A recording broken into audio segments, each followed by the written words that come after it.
Ayon sa iyong kagandahang loob, mga kasalanan ko'y iyong bawiin. Ayon din sa iyong pag-ibig sa akin. Linisin mo sana ang aking karumhan at patawarin mo ang aking kasalanan. Ako'y kaawaan, o mahal kong Diyos, sang-ayon sa iyong kagandahang loob. Mga kasalanan ko'y iyong pawiin, ayon din sa iyong pag-ibig sa akin. Sa ngalan ng Ama at ng Anak at ng Espiritu Santo, Amen. sumainyo ang Panginoon. At sumaiyo rin. Mga kapatid, aminin po muna natin pagsisihan ng ating mga kasalanan upang tayo po ay maging marapat gumanap sa banal na pagdiriwang.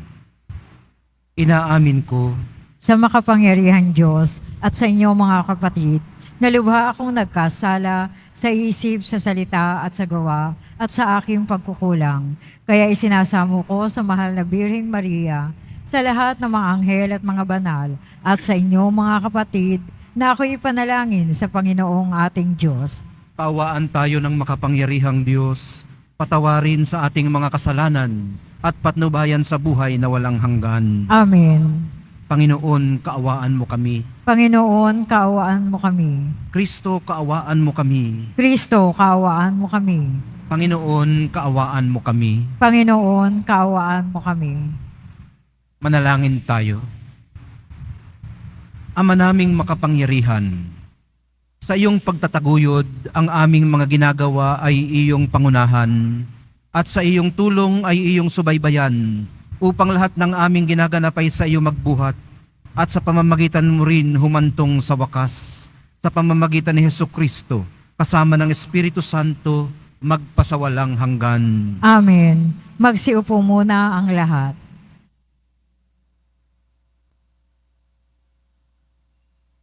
Pagbasa mula sa aklat ng Deuteronomio. Sinabi ni Moises sa mga tao, "Nasa inyo ngayon ang kapasyahan. Kayo ang pipili ng buhay at kasaganaan o ng kahirapan at kamatayan.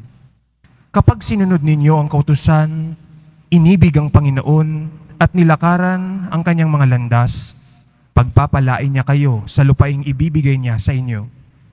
Mabubuhay kayo ng matagal at kanyang pararamihin kayo. Ngunit kapag tumalikod kayo sa kanya at naglingkod sa ibang Diyos, ngayon pa'y sinasabi ko sa inyong malilipol kayo. Hindi kayo magtatagal sa lupaing tatahan ninyo sa ibayo ng Yordan. Saksi ko ang langit at ang lupa na ngayoy inilahad ko sa inyo ang buhay o kamatayan at ang pagpapala o sumpa. Kaya piliin ninyo ang buhay para kayo at ang inyong lahi ay magtagal. Ibigin ninyo ang Panginoon, makinig sa kanyang tinig at manatiling tapat sa kanya. Sa gayon, mabubuhay kayo ng matagal sa lupaing ipinangako niya sa ninuno ninyong sina Abraham, Isaac at Jacob." Ang salita ng Diyos. Salamat sa Diyos. Mapalad ang umaasa sa Panginoon tuwina. Mapalad ang umaasa sa Panginoon tuwina. Mapalad ang taong hindi naaakit niyong masasama upang sundan niya ang kanilang payot maling halimbawa. Hindi sumasama sa sinumang taong ang laging adhikay, pagtawanan lamang at hamak-hamakin ang Diyos na dakila. Nagagalak siyang laging magsalaksik ng banal na aral. Ang utos ng poon siyang binubulay sa gabi at araw. Mapalad ang umaasa sa Panginoon tuwina. Ang katulad niya ay isang punong kahoy sa tabing batisan, sariwa ang dahot, laging namumunga sa kapanahunan, at anumang gawin ay nakatitiyak na magtatagumpay. Mapalad ang umaasa sa Panginoon tuwina. Ngunit ibang-iba ang masamang tao, ipa ang kawangis. Siya'y natatangay at naipapadpad kung hangi umihip. Sa taong matuwid ay Panginoon ang siyang mag-iingat, ngunit kailanman ang mga masama ay mapapahamak. Mapalad ang umaasa sa Panginoon tuwina. Magsitayo po ang lahat.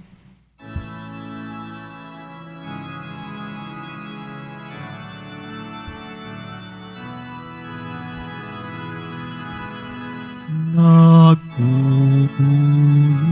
kami sa'yo, Panginoong Hesu Kristo. Nagpupuri kami sa'yo, Panginoong Hesu Kristo. Sinabi ng poong mahal, kasalanan ay talikdan, pagsuway ay pagsisihan. Maghahari ng lubusan ang poong Diyos na may kapal. Nagpupuri kami sa'yo, Panginoong Hesu Kristo. Sumainyo ang Panginoon. At sumayo rin. Ang mabuting balita ng Panginoon ayon kay San Lucas. Papuri sa iyo, Panginoon. Noong panahong iyon, sinabi ni Jesus sa kanyang mga alagad, ang anak ng tao'y dapat magtiis ng maraming hirap. Itatakwil siya ng matatanda ng bayan, ng mga punong saserdote at ng mga eskriba. Ipapapatay nila siya, ngunit sa ikatlong araw ay muling mabubuhay. At sinabi niya sa lahat, kung ibig ninumang sumunod sa akin, limutin niya ang ukol sa kanyang sarili. Pasanin araw-araw ang kanyang krus at sumunod sa akin. Ang naghahangad magligtas ng kanyang buhay ay siyang mawawalan nito. Ngunit ang mag-alay ng kanyang buhay, alang-alang sa akin, ay siyang magkakamit noon. Ano nga ang mapapala ng tao, makamtan man niya ang buong sanlibutan, kung ang katumbas naman ito'y ang kanyang buhay? Ano nga ang mapapala niya, kung siya'y mapapahamak? Ang mabuting balita ng ating kaligtasan. Pinupuri ka namin, Panginoong Hesukristo. Magsiupo ang lahat. Good morning po sa inyong lahat. Huwebes po ngayon, matapos ang Ash Wednesday. Hinihikayat po tayo ng ating mga pagbasa na piliin ang buhay. Piliin ang buhay upang tayo ay mabuhay. Magiging makahulugan po ang ating buhay kung pipiliin nating mahalin pabalik ang siyang nagbigay nito at patuloy na sa ati nagbibigay buhay. Sa pagitan ng buhay at kamatayan, sino nga ba namang may matinong kaisipan ang pipili ng kamatayan? Ang mga humahantong po dito sa kamatayan ay hindi naman ito pinipili. Pero para piliin ang buhay at gawing kaaya-aya ang buhay, pinagpapasyahan po itong matibay.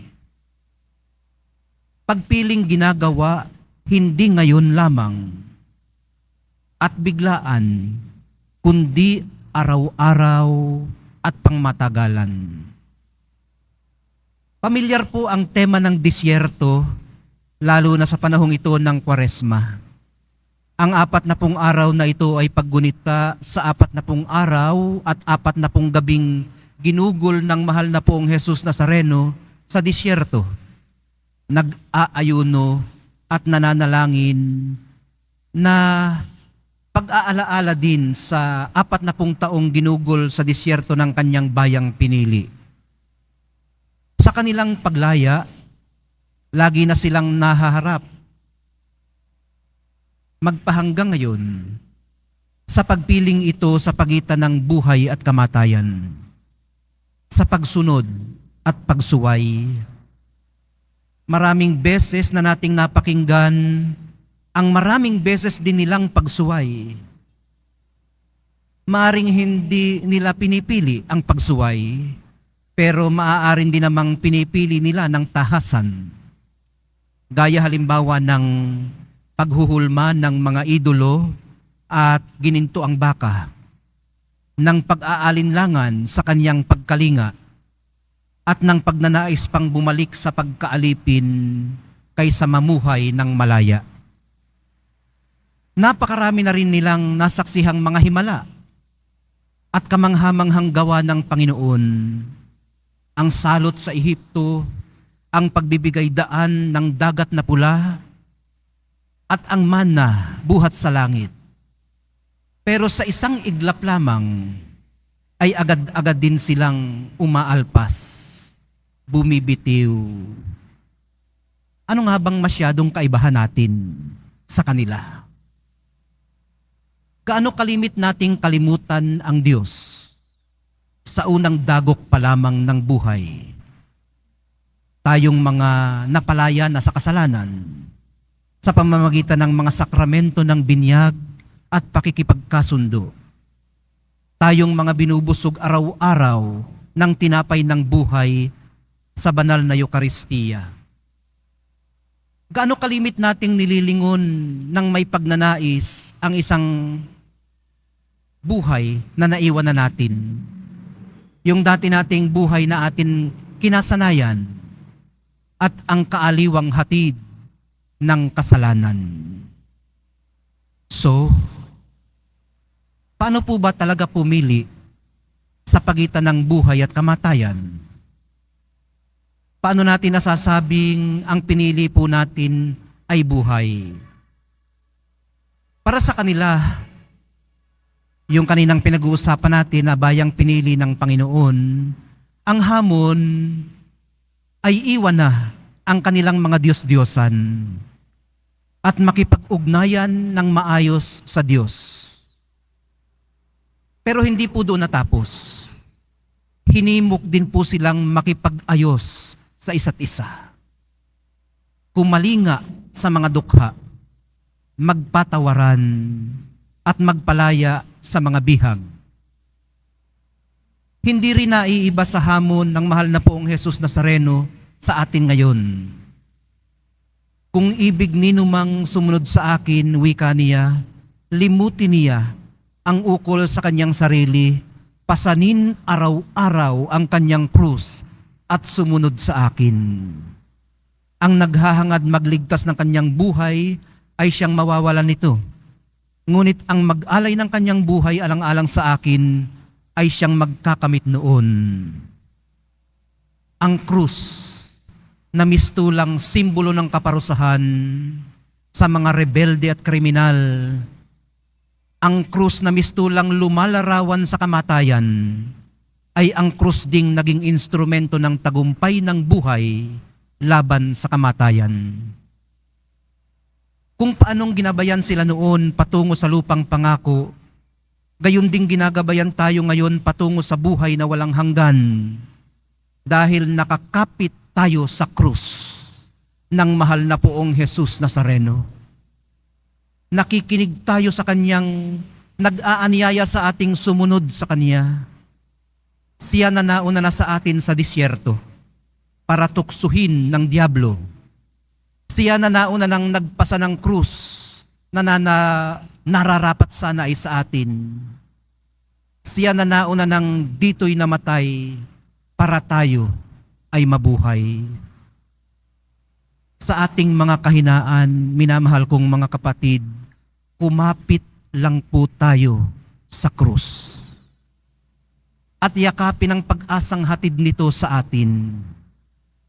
Matulungan nawa tayo ng ating pag-aayuno para ma-focus ang ating mga hangarin palayo sa mga pansamantala lamang patungo sa mga bagay na pangwalang hanggan. ma-realize dinawan natin sa pamamagitan ng pananalangin na ang ating pagkakawang gawa, maliit man o malaki, ay ambag natin sa pagsasakatuparan ng pangarap ng Ama dito pa lang, ngayon, at sa kapunuan ng buhay na magpakailanman. Mahal na poong Jesus Nazareno, turuan niyo po kaming piliin ang buhay.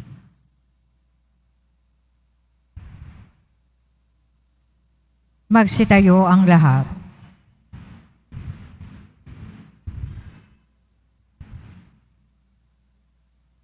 Minamahal kong mga kapatid, tinatawag po tayo ng Panginoong Hesus upang sumunod sa Kanya, magpasa ng krus katulad niya, at ihabilin sa Kanya ang lahat ng nagdurusa. Sa bawat paglapit natin sa Panginoon, atin pong idalangin, Jesus, loobin mong ang iyong krus ang aming maging kaligtasan. Jesus, loobin mo ang iyong krus ang aming maging kaligtasan. Bilang kasapi ng simbahan, naway may sabuhay natin ng diwa ng krus at maging handang magpakasakit para kay Kristo at sa Ebanghelyo. Manalangin tayo. Jesus, loobin mo ang iyong krus ang aming maging kaligtasan. Ang mga pinuno ng ating bayan naway mahabag sa mga mahihirap at gawin ng mga nararapat upang puksain ang pang-aapi at pansasamantalang nagaganap sa lipunan. Manalangin tayo. Jesus, loobin mo ang iyong krus ang aming maging kaligtasan. Ang mga nagdurusa, mga dukha, may sakit, may kapansanan at mga bilanggo, naway hindi mawala ng pag-asa, bagkos ay makaranas ng nagpapaginhawang pag-ibig ng Diyos. Manalangin tayo. Jesus, loobin mo ang iyong krus ang aming maging kaligtasan. Ang mga nag-iisa sa buhay, naway makatagpo ng mga taong handang dumamay sa kanilang mga problema sa buhay. Manalangin tayo. Jesus, loobin mo ang iyong krus ang aming maging kaligtasan. Ang ating mga minamahal na yumao, maging ng kanilang mga naunang pumanaw na mga mahal sa buhay, naway makaisa ng Diyos sa langit sa magpasawalang hanggan. Manalangin tayo. Jesus, loobin mo ang iyong krus ang aming maging kaligtasan. Diyos naming Ama, ang pagpapakasakit at pagkamatay ng iyong anak, ang nagbigay ng buhay sa mundo, tulungan mo kaming alalahanin ang kahalagahan ng mga krus at paghihirap, hindi lamang sa mabibigat na pagsubok, kundi maging sa mga pagpapasyang ginagawa namin araw-araw. Hinihiling namin ito sa pamamagitan ni Kristong aming Panginoon. Amen. Magsiupo ang lahat.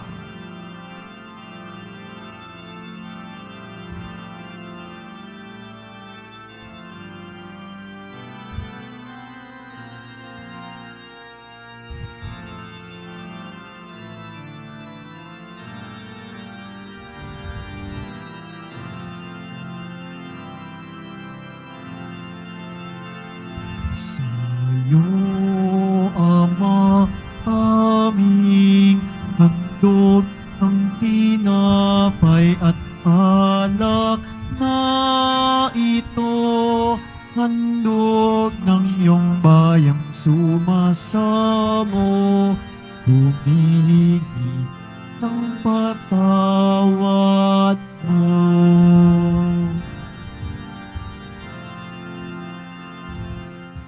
Magsitayo po ang lahat. Manalangin po kayo mga kapatid upang itong ating paghahain kalugdan ng Diyos Amang makapangyarihan. Tanggapin nawa ng Panginoon itong pag-aahin sa iyong mga kamay, sa kapurihan niya at karangalan, sa ating kapakinabangan at sa buong sambayan niyan banal. Ama naming lumikha, tunghayan mo ang mga alay naming sa dambana ay nakahain, upang ang iyong minamagandang loob na ibigay ay aming maihandog sa pagsamba sa iyong ngalan, sa pamamagitan ni Hesukristo kasama ng Espiritu Santo, magpasawalang hanggan. Amen. Sumainyo ang Panginoon. At sumaiyo rin. Itaas sa Diyos ang inyong puso at diwa. Itinias na namin sa Panginoon. Pasalamatan natin ang Panginoong ating Diyos. Marapat na siya ay pasalamatan. Ama naming makapangyarihan, tunay ngang marapat na ikaw ay aming pasalamatan sa pamamagitan ni Hesukristo na aming Panginoon. Sa pagbabakasakali mong kami bubuti, isinugo mo si Hesukristo upang pangunahan kami bilang pagsunod sa iyong atas na bigay. ipinahayag ng iyong anak ang iyong kalooban na ang mga apit dukha ay kanyang damayan. Ngayon ay iyong inihahandog ang pagkakataong aming maisaloob ang kanyang ganap at kusang paglilingkod upang sa iyo'y lagi kaming makasunod. Kaya kaisa ng mga anghel na nagsisiawit ng papuri sa iyo nang walang humpay sa kalangitan, kami nagbubunyi sa iyong kadakilaan. Santo, Santo, Santo, Panginoon Diyos ng mga hukbo, napupuno ang langit at lupa ng kadakilaan mo, o sana sa kaitaasan. Pinagpala ang naparirito sa ngalan ng Panginoon, o sana sa kaitaasan. Magsiluhod po ang lahat. Ama naming banal, ikaw ang bukal ng tanang kabanalan, kaya't sa pamamagitan ng iyong Espiritu, gawin mong banal ang mga kaloob na ito, upang para sa amin maging katawan at dugo ng aming Panginoong Hesukristo. Bago niya pinagtiis ang kusang loob na maging handog, hinawakan niya ang tinapay, pinasalamatan kaniya, pinaghati-hati niya iyon, iniabot sa kanyang mga alagad at sinabi, "Tanggapin ninyong lahat ito at kanin, ito ang aking katawan na ihahandog para sa inyo."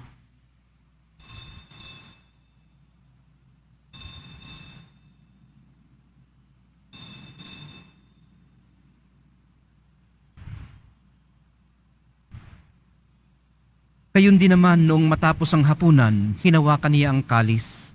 Muli kanyang pinasalamatan.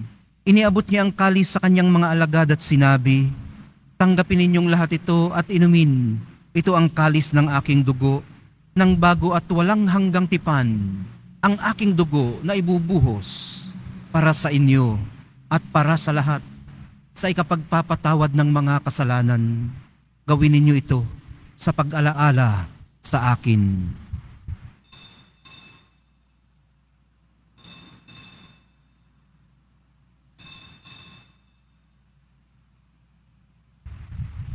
Magsitayo po ang lahat. Ipagbunyi natin ang misteryo ng pananampalataya.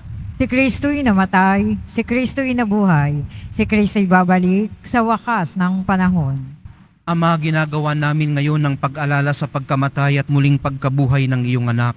Kaya't iniaalay namin sa iyo ang tinapay na nagbibigay buhay at ang kalis na nagkakaloob ng kaligtasan. Kami nagpapasalamat dahil kami iyong minarapat na tumayo sa harap mo para maglingkod sa iyo. Isinasamo namin kaming magsasalo-salo sa katawan at dugo ni Kristo ay mabuklod sa pagkakaisa sa pamamagitan ng Espiritu Santo. Ama, lingapin mo ang iyong simbahang laganap sa buong daigdig.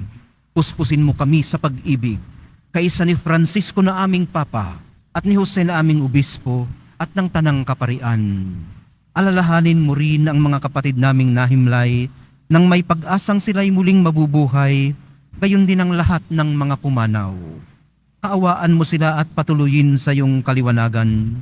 Kaawaan mo't pagindapatin kaming lahat na makasalo sa iyong buhay na walang wakas. Kaisa ng mahal na Birheng Maria na Ina ng Diyos, ng kabiyak ng puso niyang si San Jose, kaisa ng mga apostol ni San Juan Bautista at ng lahat ng mga banal na namuhay dito sa daigdig ng kalugod-lugod sa iyo. Maipagdiwang nawa namin ang pagpupuri sa ikararangal mo sa pamamagitan ng iyong anak na aming Panginoong Hesukristo. Sa pamamagitan ni Kristo, kasama niya at sa Kanya, ang lahat ng parangal at papuri ay sa iyo, Diyos Amang makapangyarihan, kasama ng Espiritu Santo, magpasawalang hanggan. Amen. Sa tagubili ng mga nakagagaling na utos at sa turo ni Jesus na Panginoon natin at Diyos, ipahayag po natin ng lakas loob. Ama namin, Sumasalangit ka, sambahin ang ngalan mo, mapasa amin ang kaharian mo. Sundin ang loob mo dito sa lupa para nang sa langit. Bigyan mo kami ngayon ng aming kakanin sa araw-araw at patawarin mo kami sa aming mga sala para ng pagpapatawad namin sa nagkakasala sa amin. At huwag mo kaming ipahintulot sa tukso at iadya mo kami sa lahat ng masama. hinihiling po namin kami iadya sa lahat ng masama, pagkalooban ng kapayapaan araw-araw, iligtas sa kasalanan at ilayo sa lahat ng kapahamakan, samantalang aming pinananabikan ang dakilang araw ng pagpapahayag ng tagapagligtas naming si Hesu Kristo. Sapagkat iyo ang kaharian, ang kapangyarihan at ang kapurihan magpakailanman. Amen. Panginoong Hesu Kristo, sinabi mo sa iyong mga apostol, kapayapaan ang iniiwan ko sa inyo, ang aking kapayapaan ang ibinibigay ko sa inyo. Tunghayan mo ang aming pananampalataya at wag ang aming pagkakasala. Pagkalooban mo kami ng kapayapaan at pagkakaisa ayon sa iyong kalooban, kasama ng Espiritu Santo, magpasawalang hanggan. Amen. Ang kapayapaan ng Panginoon ay laging sumainyo. At sumaiyo rin. Magbigayan po kayo ng kapayapaan sa isa't isa. Kordero ng Diyos na nag-aalis ng mga kasalanan ng sanlibutan, maawa ka sa amin. Kordero ng Diyos na nag-aalis ng mga kasalanan ng sanlibutan, maawa ka sa amin. Kordero ng Diyos na nag-aalis ng mga kasalanan ng sanlibutan, ipagkaloob mo sa amin ang kapayapaan, magsilod po ang lahat.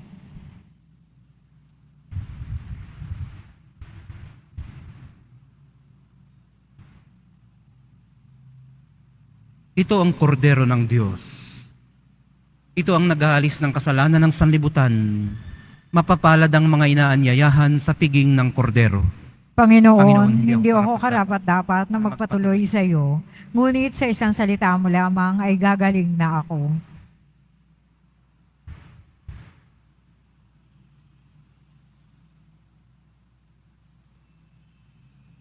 Para sa lahat ng tatanggap ng banal na communion, sasagot po tayo ng amen pagkasabi ng pari o ng lay minister ng katawan ni Kristo at isubo agad sa bibig bago umalis sa harapan ng pari o lay minister.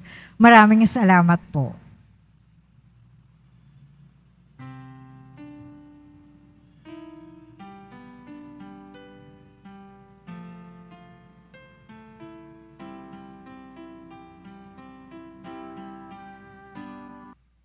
Magsitayo po ang lahat. Manalangin tayo. Ama naming mapagmahal, sa pagsasalo namin sa piging mong banal, ang paghahaing ito sa ikapagpapatawad ng mga kasalanan ay siya rin awang laging magdulot ng kaligtasan sa pamamagitan ni Hesu Kristo, kasama ng Espiritu Santo, magpasawalang hanggan. Amen. Sumainyo ang Panginoon. At sumaiyo rin. Mahal na poong Jesus Nazareno, inihayag mo sa pamamagitan ng krusang walang maliw na pag-ibig ng Diyos sa sangkatauhan. Pakinggan mo ang kahilingan ng iyong angkan na nagsusumamo sa iyo. Makamtanawa nila ang inyong katugunan at tanggapin ang kasagutan na may utang na loob na tinatanaw. Basbasan din po ninyo at pagpalain ang kanilang mga pinasasalamatan, hinihiling at mga pinagsusumakitan sa araw-araw, pati na ang daladala nilang mga imahin at dasalan. Sa pamamagitan ng bendisyon na ito, naway maalala nila ang mga pangako nila noon sa binyag, na ikaw ang kanilang iibigin at paglilingkuran bilang Panginoon, magpasawalang hanggan. Amen. At pagpalain kayong lahat at ang inyong pamilya at mga komunidad ng makapangyarihan at mapagmahal na Diyos, Ama, Anak, at Espiritu Santo. Amen. Taglayin ninyo sa inyong pag-alis ang kapayapaan ng ating mahal na poong Jesus Nazareno. Salamat sa Diyos.